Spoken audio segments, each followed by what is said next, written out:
He headed to the home and knocked on the door around 11 a.m. Shelly answered, but for some reason, she had a shotgun in her hand. Whoa! Trayvon was also in the home. Whoa! Asked, like, yo, where my son at?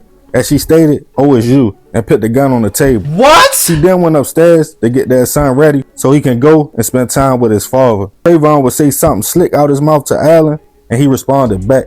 They would go back and forth for a second before a loud bang went off. Local police responded to the scene. What the And yachty? they found Allen suffering from a gunshot wound to the chest. Oh He my was still alive God. and rushed to a local look that person's way.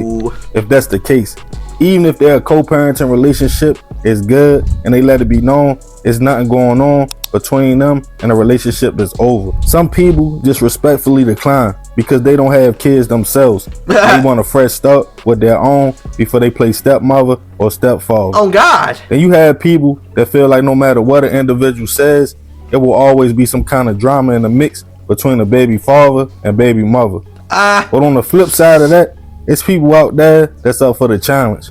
They don't mind dating someone with kids. They step in, and in I some ain't gonna cases, lie, I'm not playing stepdaddy, gang. You got a kid, I'm not playing stepdaddy. I'm not. I can't do it, bro. I will not. I refuse. I ain't had that kid with you. It ain't my fault. His daddy ain't there.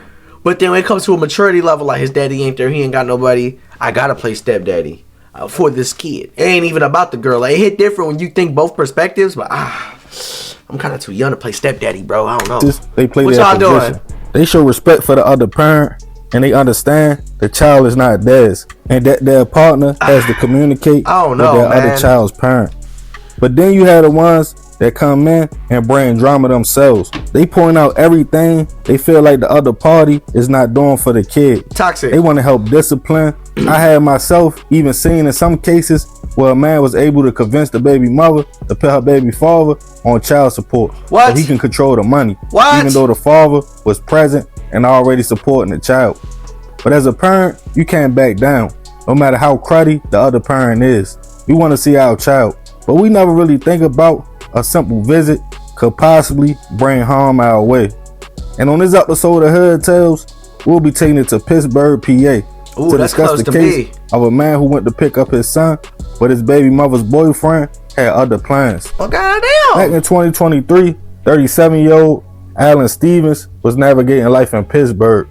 He was described as a family man who worked hard and pretty much stayed to himself when he wasn't spending time with his 3 kids. Use that The word. father of 2 girls and 1 little boy. Alan made sure he was present and active, even though they had different mothers. His son and Junior, with his same name, was 6 years old, and he looked up to his father very much.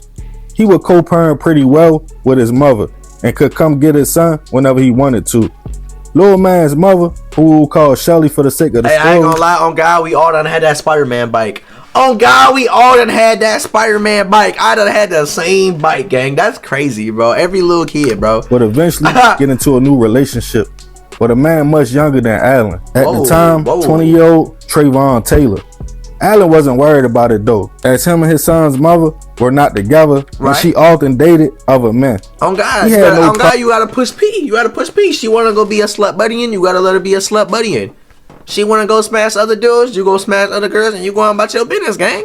On God, what you supposed to do? Cry and beg for her? Like, But he did want to know who was around his son. right? He would still come pick him up at Shelly's house, in which she stayed in the East Hills area of the city. But him and Trayvon never really bumped heads. Alan felt as long as he stayed in his lane, everything would be cool. Right? On September 23rd, 2023, early that morning, he called Shelly to inform her he would be coming by to pick up his son. He headed to the home and knocked on the door around 11 a.m. Shelly answered, but for some reason, she had a shotgun in her hand. Whoa! Trayvon was also in the home. Whoa! Alan asked, like, yo, where my son at? As she stated, oh, it's you, and put the gun on the table. What? She then went upstairs to get their son ready so he can go and spend time with his father. That's when out of nowhere, Trayvon would say something slick out his mouth to Alan, and he responded back. They would go back and forth for a second before a loud bang went off. Local police responded to the scene. What the And yachty? they found Alan suffering from a gunshot wound to the chest. Oh He my was still alive God. and rushed to a local hospital in critical condition. But like, bro, When police asked Shelly what happened, she at first told them she opened her door with her gun as she normally did, and she made a mistake and shot her son's father. But police wasn't buying it. She trying to take his charge? She trying to take his charge? What? That surveillance video. Shorty, that's your job to be like, hey, bro, my baby daddy coming over here picking up my kid. Hey, just vibe. That's your job, shorty. Instead, you walk up to the door with the yachty in the hand. Already starting bull. What the fuck? From the cameras in the area and confronted her again. She then stated she opened the door for Allen, laid the gun on the table, went upstairs to get their son together before she heard Allen say, "You think I'm scared of a gun? I've been shot before." And then the shot went off, which was consistent with the video police saw.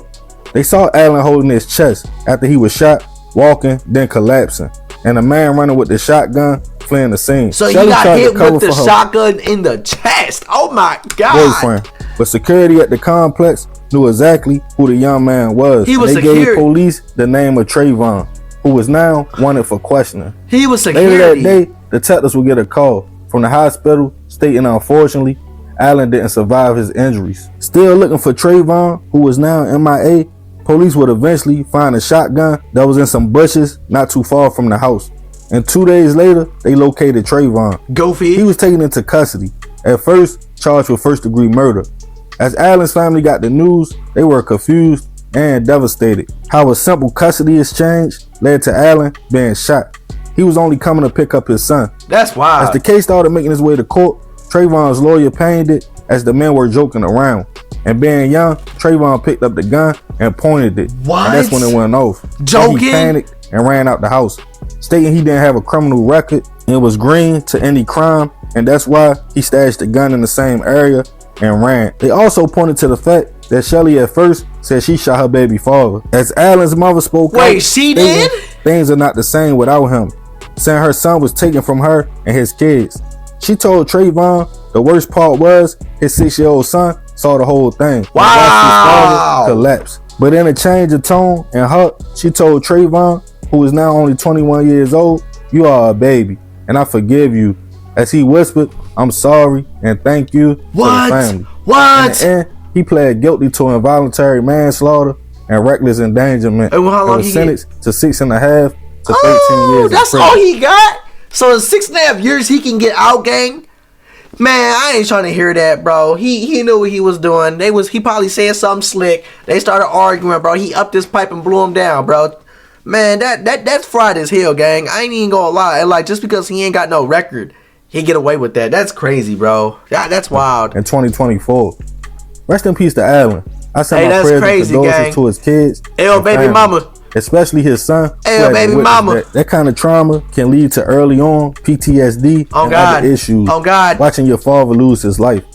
Shelly lied for Trayvon. Then she stated it was an accident. Man, that wasn't no accident. Really know what happened. There ain't no accident, gang. If you put the shotgun on the table, why is he gonna pick up the shotgun and walk up to the door and start talking gangster to the dude? Come on, man. Y'all goofy as hell, gang. And y'all gonna play that shit up, man. I don't know why she came with that kind of energy in the first place. Baby mama, bro. With a shotgun for a custody exchange. Yeah, like it's crazy. I'm gonna end this one with some questions. She bogus as hell, gang. She one of the worst, and she already had shot him in the past. Is crazy. You know what I'm saying? So like she she gotta go, bro. She should be locked up. She should be. You feel what I'm saying? Like, bro, what? That's wild, bro. Hey, these girls out here demons, bro. They demons out here, bro. I wouldn't even. Nope. That's why I'm not playing stepdaddy. Nope. That's dead, bro. That's wild, bro. She set him up for failure. Literally set bro up.